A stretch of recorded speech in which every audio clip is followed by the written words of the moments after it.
যৌক্তিক ছিল, rational, reasoning শিখাতেন, কেন এটা হালাল, কেন হারাম, কেন এটা ডুজ অ্যান্ড কেন এটা ডোন্টস, এটা রাসূল সাল্লাল্লাহু আলাইহি ওয়াসাল্লাম বলেছেন।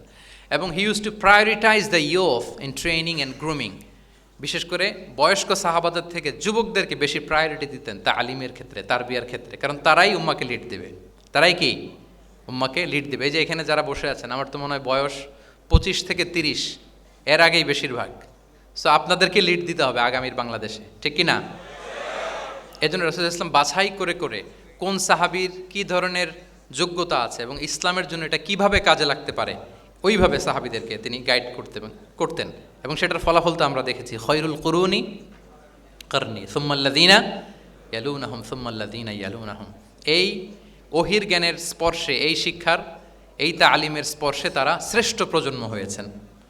এবং তার পরের প্রজন্ম তিনটা প্রজন্মকে তিনি শ্রেষ্ঠ প্রজন্ম বলে ঘোষণা দিয়েছেন।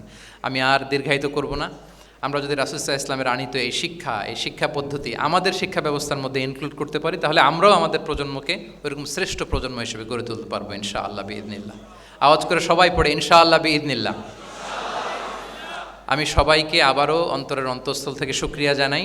Discourse on prophetic teaching methodology, এই শিরোনামের আলোচনা প্রায় 1.5 ঘন্টা যাবৎ খুব মনোযোগের সাথে আপনারা শুনেছেন। আল্লাহ তাআলা আপনাদের সবাইকে কবুল করুন, আপনাদেরকে ভালো রাখুন, ঈমানের সাথে রাখুন। আমি অথরিটিকে আবারও অন্তরের অন্তঃস্থল থেকে ধন্যবাদ এবং মোবারকবাদ জানিয়ে আমার এই সংক্ষিপ্ত আলোচনা এখানেই শেষ করছি। হাযা মা ইনদি ওয়াল ইলমু ইনদাল্লাহি আলাইহি তাওয়াক্কালতু ওয়া ইলাইহি উনীব। আসসালামু আলাইকুম ওয়া রাহমাতুল্লাহি ওয়া বারাকাতুহু।